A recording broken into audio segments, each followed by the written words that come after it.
अगर रात के ठीक 3 बजे आपके घर के बाहर कोई धीरे धीरे चलने लगे, लेकिन दरवाज़ा खोलने पर वहां कोई भी न मिले, तो क्या आप फिर भी उस आवाज़ का पीछा करेंगे? क्योंकि भैरवगढ़ गांव में जो भी उस आहट का पीछा करता है, वो फिर कभी पहले जैसा नहीं रहता। नॉर्थ के एक पुराने गांव भैरवगढ़ में एक अजीब नियम था। रात के 3 बजते ही पूरा गांव जाग जाता था, क्योंकि ठीक उसी समय हर घर के बाहर धीमे धीमे कदमों की आहट सुनाई देती थी। टक टक टक, जैसे कोई हर घर के सामने रुककर कुछ ढूंढ रहा हो। लेकिन अजीब बात यह थी कि दरवाज़ा खोलने पर बाहर कोई नहीं होता था। गांव के बुजुर्ग कहते थे, अगर कभी वो आहट तुम्हारे दरवाजे पर रुक जाए तो दरवाज़ा मत खोलना। एक दिन शहर से एक युवक अर्जुन अपने दादा के पुराने घर में रहने आया। उसे इन बातों पर बिल्कुल यकीन नहीं था। पहली ही रात के 3 बजे अचानक उसे बाहर से आवाज़ सुनाई दी, टक टक टक, जैसे कोई उसके दरवाजे के बाहर चल रहा हो। अर्जुन ने घड़ी देखी, 3 AM। वो हल्का सा हंसा। लगता है गांव वालों की कहानियां सच में लोगों को डरा देती हैं। वो धीरे धीरे दरवाजे की तरफ बढ़ा और जैसे ही उसने दरवाज़ा खोला, बाहर सुनसान गली थी, न कोई इंसान, न कोई परछाई। लेकिन तभी गली के दूसरे छोर से वही आहट फिर सुनाई दी, टक टक टक, जैसे कोई अंधेरे में चल रहा हो।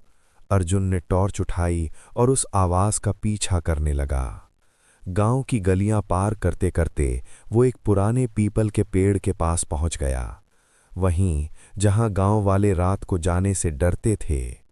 आहट अचानक रुक गई। अर्जुन ने चारों तरफ टॉर्च घुमाई, कोई नहीं था।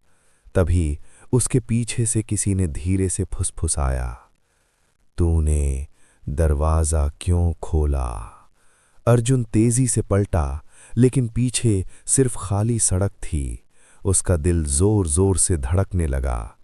तभी अचानक उसे महसूस हुआ जैसे कोई उसके ठीक पीछे खड़ा है।